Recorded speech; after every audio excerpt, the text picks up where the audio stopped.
అందరికీ నమస్కారం. జై శ్రీకృష్ణ ఛానల్కు స్వాగతం.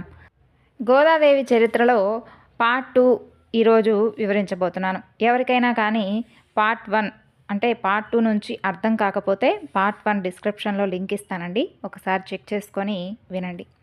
పార్ట్ 2లో ఈరోజు మనం స్వామివారి గురించి ఏం తెలుసుకోబోతున్నామంటే, గోదాదేవితో స్వామివారు ఇలా అంటారు, నా కోసం నీవు పూలమాలను చాలా చక్కగా అలంకరించుకొని తీసుకొని వస్తున్నావు, అయితే ముందుగా నువ్వు అలంకరించుకొని వాటిని ఆ తర్వాత నాకు ఇవ్వడం మాత్రం మర్చిపోవద్దు. నీవు ముడిచి విడిచినటువంటి మాలలంటే నాకు చాలా ఇష్టం గోదా, తిరిగి మన ఇద్దరం మరలా ఒకటిగా అయ్యేదాకా మన మధ్య కాస్త దూరం తప్పదు అని చెప్పి స్వామివారు గోదాదేవితో చెబుతారు. ఆ తరువాత స్వామివారు ఉన్నట్టుండి మాయమైపోతారు. అయితే గోదాదేవికి అదంతా కూడా ఒక స్వప్నంలాగా అనిపిస్తుందన్నమాట. కానీ తన పైన ఉన్నటువంటి ఒక చిన్న రామచిలుకను చూసి, అయితే ఇది కల కాదు, స్వామివారు నాకు ఈ రామచిలుకను ఇచ్చారు కదా, ఇది కల కాదు, ఇది ఇక్కడే ఉంది కాబట్టి స్వామివారు వచ్చిపోయారని చెప్పి అప్పుడు తెలుసుకుంటుంది. మరలా ఆ రోజు నుంచి గోదాదేవి స్వామివారు మెచ్చినటువంటి రూపంలో పక్క కొప్పుతో చక్కగా అందంగా అలంకరించుకుంటూ తండ్రి కట్టేటటువంటి పూలమాలలను, ఇంకా తాను కూడా స్వామికి ఎంతో ప్రేమతో అల్లేటటువంటి మాలలను కూడా తండ్రికి కనిపించకుండా చాటుగా వేసుకొని చూసుకొని మరలా ఆయన పెట్టిన విధంగానే ఆ బుట్టలో పెట్టేసేది గోదాదేవి. అలా ఒకనాడు విష్ణుచిత్తుడు ఆ పూలమాలను తీసుకొని గుడికి వెళ్ళి స్వామిని అలంకరించేటటువంటి సమయంలో స్వామిని పూజించేటటువంటి పురోహితులు ఆ హారాన్ని చేతిలోకి తీసుకొని విష్ణుచిత్తుడికి ఇవ్వబోతాడు. అప్పుడు ఆయనకు ఆ పూలమాలల్లో ఒక పొడవైనటువంటి వెంట్రుక కనిపిస్తుంది. వెంటనే ఆయన స్వామివారికి చేసేటటువంటి అలంకరణ ఆపివేసి, స్వామివారి పూలమాలలో అసలు ఈ తల వెంట్రుక ఎలా వచ్చింది, ఇది ఖచ్చితంగా ఆడవారిదే కదా, ఇంత పొడవైనటువంటి వెంట్రుక అసలు మగవాళ్ళకి ఎలా ఉంటుంది అంటే, ఏం విష్ణుచిత్త, నీ కూతురు ఈ పూలమాలను ధరించిందా అని చెప్పి, ధరించిందా ఏమిటి, ధరించింది, నీ కూతురు స్వామివారికి ఇంతటి అపచారం చేస్తూ ఉంటే నువ్వు అసలు ఎలా చూస్తూ ఉన్నావయ్యా, ఇప్పుడు దీనివలన అసలు స్వామివారికి ఎంత ఆగ్రహం వస్తుందో ఏమిటో, దానివలన మళ్ళా ఈ ఊరికి ఏదైనా ఉపద్రవం సంభవిస్తుందో ఏమోనని చెప్పి వారందరూ కూడా భయపడిపోతూ విష్ణుచిత్తుడి పైన కోపగించుకొని ఆ పూలమాలను విసిరి బయట పడేస్తారు. ఇక విష్ణుచిత్తుడిని కూడా గుడి నుండి బయటికి తరిమేస్తారు. తన అల్లారు ముద్దుగా పెంచుకున్నటువంటి తన కూతురు తానెంతో శ్రద్ధగా ఆరాధించేటటువంటి స్వామివారికి అపచారం చేస్తుందని చెప్పి తెలుసుకున్నటువంటి విష్ణుచిత్తుడు బాధతో కుమిలిపోతాడు. ఇక తన ఇంట్లో ఉన్నటువంటి స్వామివారి విగ్రహం ముందు కూర్చొని ఏడుస్తూ, స్వామి, నా కూతురు ఎన్నాళ్ళ నుంచి చేస్తుందో కానీ ఈ అపచారం నాకు కూడా తెలియదు, కానీ ఇప్పుడు నేనేం చేయాలి స్వామి, నా కూతురు చేసినటువంటి ఈ పాపానికి తనకి ఏ శిక్ష పడుతుందో ఏమోనని చెప్పి నాకు చాలా భయంగా ఉందని చెప్పి బోరున ఏడుస్తూ ఉంటాడు. అప్పుడు అదే సమయంలో స్వామివారు రంగనాథుడి రూపంలో అక్కడికి కోపంగా నడుచుకుంటూ వస్తారు. విష్ణుచిత్తుడికి స్వామివారిని చూసినటువంటి ఆనందం కంటే కూడా ఆయన కోపం చూసి గాబరాగా స్వామివారు జరిగినటువంటి అపచారానికి తన కూతురు మీద ఏమైనా కోపంతో వచ్చారో ఏమోనని చెప్పి భయపడిపోతూ ఉంటాడు. ఇక స్వామివారు కూడా కోపంగా, విష్ణుచిత్త, ఎక్కడయ్యా నీ కూతురు అంటూ కోపంగా మాట్లాడతారు. ఇక విష్ణుచిత్తుడు భయంతో వణికిపోతూ, స్వామి, ఎందుకింత కోపంగా ఉన్నారు, కాస్త శాంతించండి స్వామి, శాంతించండి అని అంటాడు. అయితే ఏమిటి శాంతించేది, నీవు ఈ కళ్ళబొల్లి మాటలన్నీ కూడా మాట్లాడటం ఆపివేసి ముందు నీ కూతురు ఎక్కడుందో పిలు, నీతో నేను మాట్లాడను, తనతోనే తేల్చుకుంటాను అని అంటాడు స్వామి. ఇక ఇంకా ఎక్కువగా భయపడిపోయి స్వామివారిని ఒక గదిలో కూర్చొని పెట్టి, స్వామి, మీరు కొంచెం సేపు శాంతించి కూర్చోండి, నా కూతురు ఎక్కడున్నా సరే తప్పకుండా తీసుకొని వస్తానని చెప్పి బయటకు వస్తాడు. ఇక బయటకు వచ్చిన వెంటనే ఆ గది తలుపులు మూసివేసి గొల్లెం పెట్టి గోదాదేవి ఉన్నటువంటి గదిలోకి పరిగెత్తుకుంటూ వెళతాడు. ఎలాగైనా సరే గోదాను ఇటు నుంచి అంటే ఇంటిలో నుంచి బయటకు పంపించేసేయాలని చెప్పి స్వామివారికి కంటపడకుండా నా కూతురు నేను కాపాడుకోవాలి కదా అని అనుకుంటూ, అమ్మ గోదా, వెంటనే నీవు ఇక్కడి నుంచి వెళ్ళిపో తల్లి, స్వామివారికి ఆగ్రహం వచ్చేసింది, నేను వెతుక్కుంటూ ఆయనే స్వయాన వచ్చారమ్మా, అయ్యో ఇప్పుడు నేనేం చేయాలో తెలియడం లేదే అని చెప్పి అనేక రకాలుగా భయపడుతూ ఉంటాడు విష్ణుచిత్తుడు. గోదాదేవి నవ్వుతూ తండ్రికి నచ్చ చెప్పాలని చూస్తూ ఉంటుంది. అంతలోనే స్వామివారు విష్ణుచిత్తుడి ముందుకు వస్తారు.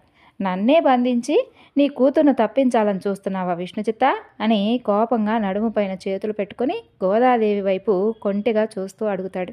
స్వామివారి చూపుకు గోదాదేవి సిగ్గుతో తలవంచుకొని నవ్వుకుంటూ ఉంటుంది. అసలు జగన్నాటక సూత్రధారి పాపం నా తండ్రి గారిని బెదిరించకండి అని చెప్పి మనసులోనే అనుకుంటూ ఉంటుంది గోదాదేవి. విష్ణుచిత్తుడు మాత్రం స్వామి నిలబడినటువంటి తీరుకి భయపడిపోయి ఎలాగైనా సరే స్వామివారి ఆగ్రహం నుండి తన కూతుర్ని కాపాడుకోవాలనేటటువంటి తాపత్రయంతో గోదాదేవి చెయ్యి పట్టుకొని దూరంగా వెళ్ళిపోవాలని చూస్తాడు. స్వామివారు అక్కడ కూడా ఇంకొక రూపంలో అడ్డుగా నిలబడతాడు. అలా విష్ణుచిత్తుడు ఎటువైపు వెళితే అటువైపు స్వామివారు అనేక రూపాలుగా మారి చివరకు విష్ణుచిత్తుడు చుట్టూరా నిలబడిపోతూ ఉంటాడనమాట. అప్పటికి విష్ణుచిత్తుడికి అయ్యో, నేను అసలు ఎంత మూర్ఖుణ్ణి, కూతురు పైన ఉన్నటువంటి ప్రేమ, ఈ ప్రేమ అనేటటువంటి మోహంలో పడిపోయి స్వామినే బంధించాలని చెప్పి చూశానే, అసలు నా యొక్క అయోమయం కాకపోతే స్వామి లేని చోటు రాలేని చోటు అంటూ ఉంటుందా, పిచ్చివాడిని కాకపోతే అన్ని చోట్ల ఉండేటటువంటి స్వామిని ఈ అంతర్యామి నుండి నేను తప్పించుకుని దూరంగా పారిపోవాలని అనుకున్నానే అంటూ వెళ్ళి స్వామివారి పాదాల మీద పడి నమస్కరిస్తాడు. అప్పుడు స్వామివారి చిరునవ్వుతో విష్ణుచిత్తుడిని పైకి లేపి భయపడకండి మామగారు అని అంటాడు. స్వామివారు పిలిచినటువంటి ఆ పిలుపుకు విష్ణుచిత్తుడికి ఏమీ అర్థం కాక ఆశ్చర్యంగా అసలు తను విన్నది నిజమేనా అన్నట్లుగా చూస్తూ ఉంటాడు. ఎందుకు మామ అలా చూస్తున్నావు? నేను చెబుతున్నది నిజమే. నీ కూతురైనటువంటి గోదాదేవి నా ప్రియ భక్తురాలు, నన్నే భర్తగా పొందాలి అని చెప్పి ఆమె ఆశపడుతుంది.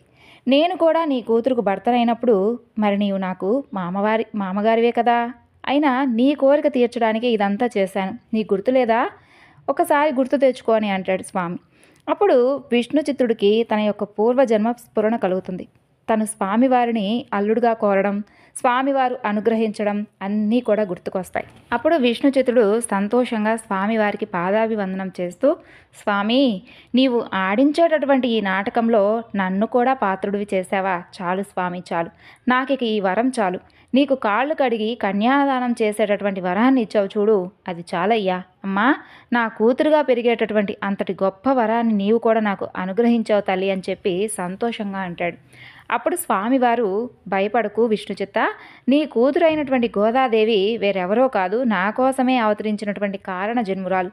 ఇంకా కొన్ని రోజుల్లోనే మీ అందరి సమక్షంలో గోదాదేవి నన్ను పెళ్లి చేసుకొని నాలో ఐక్యమవబోతుంది. నేనే తను విడిచినటువంటి పూలు కావాలని చెప్పి ఆశపడి మరీ అలంకరించుకుంటూ ఉన్నాను.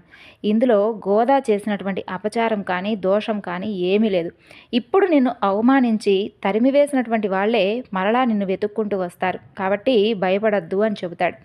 అప్పుడు విష్ణుచిత్తుడి మనసు కాస్త తేలిక పడుతుంది. సాక్షాత్తు ఆ రంగనాథుడే త్వరలో తన అల్లుడు అవుతున్నాడని చెప్పి అంతగా చెప్పినప్పుడు మన సంతోషం కలగదు. ఇంకా అక్కడ గుడిలో స్వామివారికి కొత్త పూలతో అలంకరిస్తూ ఉంటారు. కానీ ఉన్నట్టుండి స్వామివారి విగ్రహం నుండి వేడి సెగలు రావడం ప్రారంభమవుతాయి. ఇక స్వామివారి విగ్రహం వేడిగా మారిపోతుందని చెప్పి వాళ్ళందరూ చూస్తూ ఉండగానే నిమిషాలలో స్వామివారికి అలంకరించినటువంటి ఆ అందమైన పువ్వులన్నీ కూడా ఆ వేడికి వాడిపోయి కమిలిపోయి నల్లగా మారిపోతాయి. అప్పుడు అక్కడ ఉన్నవారందరూ కూడా అయ్యో, స్వామివారికి ఆగ్రహం కలిగిందే, మరలా ఎలాంటి ఉపద్రవం పుంజుకొస్తుందో ఏమోనని చెప్పి భయపడిపోయి పురోహితులు ఎన్నో మంత్రజలాలతో ప్రోక్షణ చేస్తూ ఉంటారు. గంగాజలం కూడా తెప్పించి అభిషేకాలు చేస్తారు. అయినప్పటికీ కూడా స్వామివారి విగ్రహం మాత్రం చల్లబడదు. చూస్తూ ఉన్న వాళ్ళందరికీ కూడా భయంతో చేతులు కాళ్ళు ఉనికిపోతూ ఉంటాయి. ఇంతవరకు కని విని ఎరుగినటువంటి విచిత్రమైనటువంటి ఆ దృశ్యాన్ని చూస్తూ ఉంటారు వారందరూ కూడా. ఇక స్వామివారికి వచ్చినటువంటి ఈ ఆగ్రహానికి తమ ఊరికి ఎలాంటి పెద్ద ఆపద వస్తుందో ఏమిటో అని చెప్పి స్వామివారు ఎందుకు ఇలా ఉన్నారని చెప్పి వాళ్ళెవ్వరికీ కూడా అర్థం కావడం లేదు. అప్పుడు స్వామివారి దర్శనానికి వచ్చినటువంటి ఊళ్ళో ఉన్నటువంటి ఆ ఆడవాళ్ళందరూ కూడా అక్కడ జరుగుతుందంతా చూసి విష్ణుచిత్తుల వారు స్వామివారిని అలంకరించిన రోజులు కూడా చాలా చక్కగా స్వామివారు అందంగా కలగా ఉండేవారు. ఇంతకు ముందు కూడా వారికి పెళ్లి కాలేదు, ఆయన వల్లే గుడిలో ఉన్నటువంటి అఖండం ఆరిపోయిందని చెప్పి ఆయన్ను తరిమి కొట్టారు. అప్పుడు స్వామివారే ఆయనకు ఒక కూతురుని కరుణించిచ్చాడు.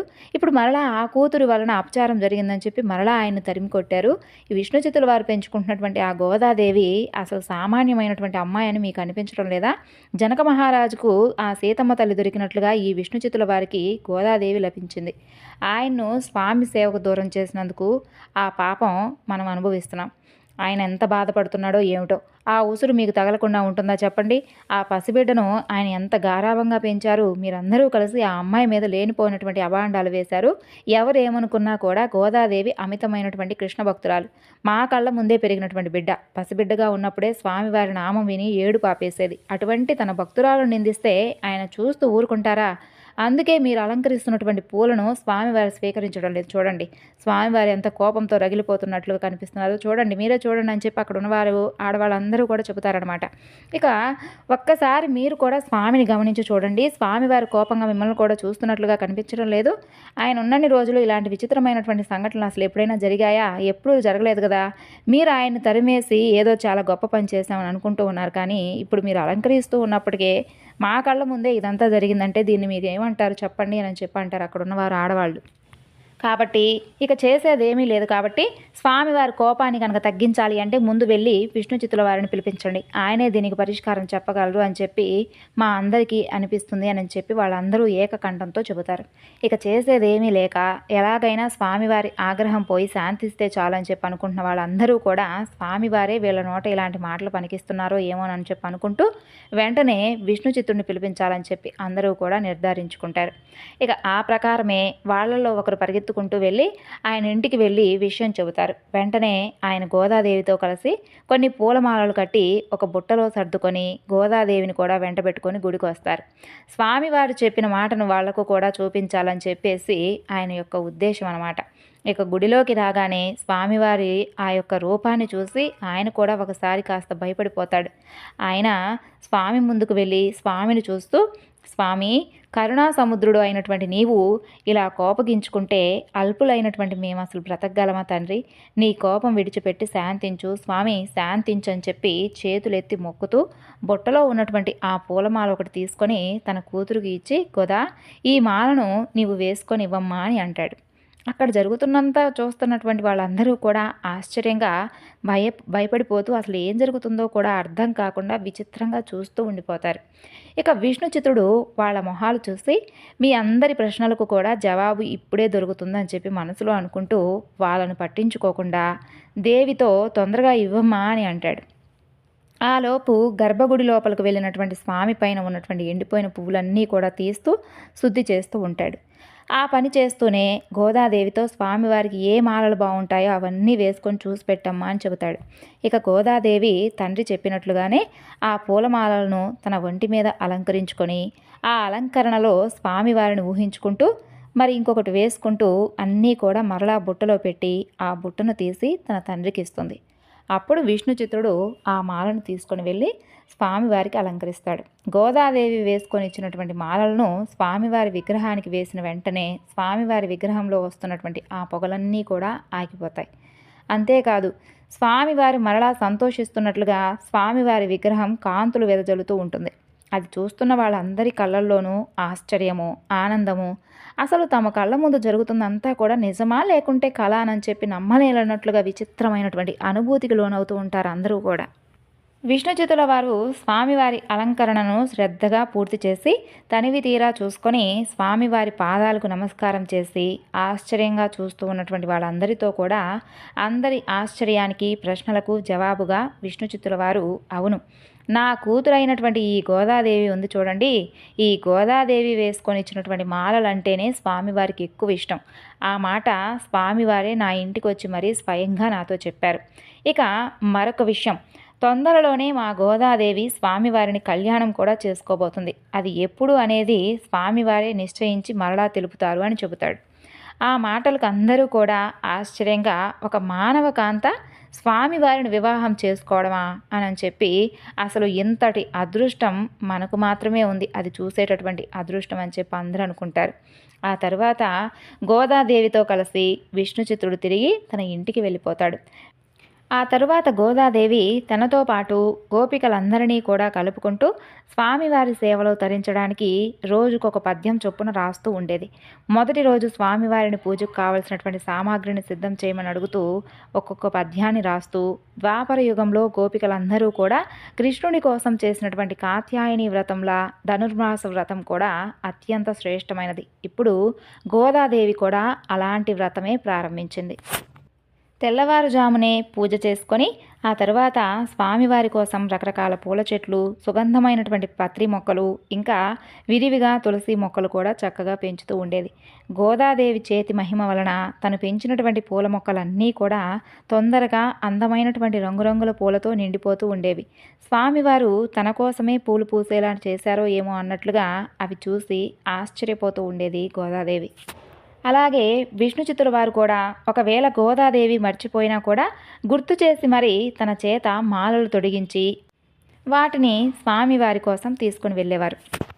గోదాదేవి కట్టేటటువంటి ప్రతి మాల కూడా అత్యంత అపురూపంగా అందంగా తయారయ్యేవి. ఎందుకంటే మరి భూదేవి స్వయంగా కట్టినటువంటి మాలలు కదా, అందుకని అందంగానే ఉంటాయి. మరి అలా పూలమాలలతోనే కాకుండా రోజుకొక అందమైనటువంటి పద్యం అనేటటువంటి మాలను స్వామికి అర్పిస్తూ ఉండేది.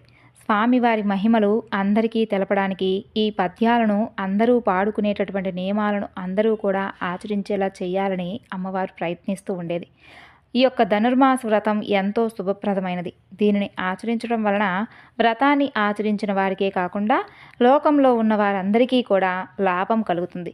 ఇది ఇహపర సాధక వ్రతం. పిలిస్తే పలికేవాడు కృష్ణ పరమాత్మ కదా. కాబట్టి ఇలా గోదాదేవి గోపికలందరికీ కూడా కృష్ణ పరమాత్మ యొక్క భక్తిని ఉపదేశిస్తూనే మనతో పాటు మన చుట్టూ ఉన్నటువంటి ప్రపంచమంతా కూడా చల్లగా ఉండాలని చెప్పి, అలాంటి మనస్తత్వాన్ని మనం కలిగి ఉండాలని చెప్పి గోపికలతో పాటు అందరికీ చెప్పింది. ఇక ఎట్టకేలకు గోదాదేవి యొక్క ప్రేమకు ఆ కృష్ణుడు లొంగక తప్పలేదు. ఇక తానే స్వయంగా మరలా విష్ణుచిత్తుల వారికి కనిపించి తానుండేటటువంటి శ్రీరంగానికి గోదాదేవిని తీసుకొని రమ్మని చెప్పి అక్కడ రంగనాథునిగా వెలిసినటువంటి తాను గోదాదేవిని వివాహం ఆడుతున్నానని చెబుతాడు. అలాగే శ్రీరంగంలో ఉన్నటువంటి ఆలయ అర్చకులకు కూడా ఆ విషయాన్ని తెలియజేస్తాడు. కృష్ణుని యొక్క ఆదేశాలను విన్నటువంటి విష్ణుచిత్తుని సంతోషానికి అవతులు లేవు. వెంటనే గోదాదేవిని విల్లీపుత్తూరులో ఉన్నటువంటి ప్రజలందరినీ కూడా తీసుకొని శ్రీరంగానికి బయలుదేరి వెళతాడు. పెళ్లి కూతురిగా అంతరాలయంలోకి ప్రవేశించినటువంటి గోదాదేవి అందరూ చూస్తూ ఉండగానే ఆ రంగనాథునిలో ఐక్యమైపోతుంది. ఇదంతా కూడా మకర సంక్రాంతికి ముందు భోగినాడు జరుగుతుంది. ఈ సందర్భాన్ని పురస్కరించుకొని ప్రతి వైష్ణవాలయంలోనూ భోగి రోజు గోదాదేవికి ఆ రంగనాథునితో వైభవంగా కళ్యాణం జరిపిస్తారు. ఎవరైనా కానీ పెళ్లి కాలేదని బాధపడుతూ ఉండేవారు, కళ్యాణానికి ఆటంకాలు ఎదుర్కొంటూ ఉన్నవారు భగవంతునిపై మనసును లగ్నం చేసి గోదా రంగనాథుల యొక్క కళ్యాణం చూస్తే అంతా కూడా మంచి జరుగుతుందని చెబుతూ ఉంటారు. వైవాహిక జీవితంలో కూడా కలతలు కూడా తొలగిపోతాయి అని అంటారు పండితులు. గోదాదేవి చరిత్రను విన్నా, చదివినా, వినిపించిన స్వామివారి యొక్క అనుగ్రహంతో విష్ణు సాన్నిధ్యం కూడా లభిస్తుంది. ఇది గోదాదేవి యొక్క చరిత్ర. ఈ వివరణ మీ అందరికీ కూడా నచ్చితే తప్పకుండా లైక్ చేసి మరికొంతమందికి షేర్ చేయండి.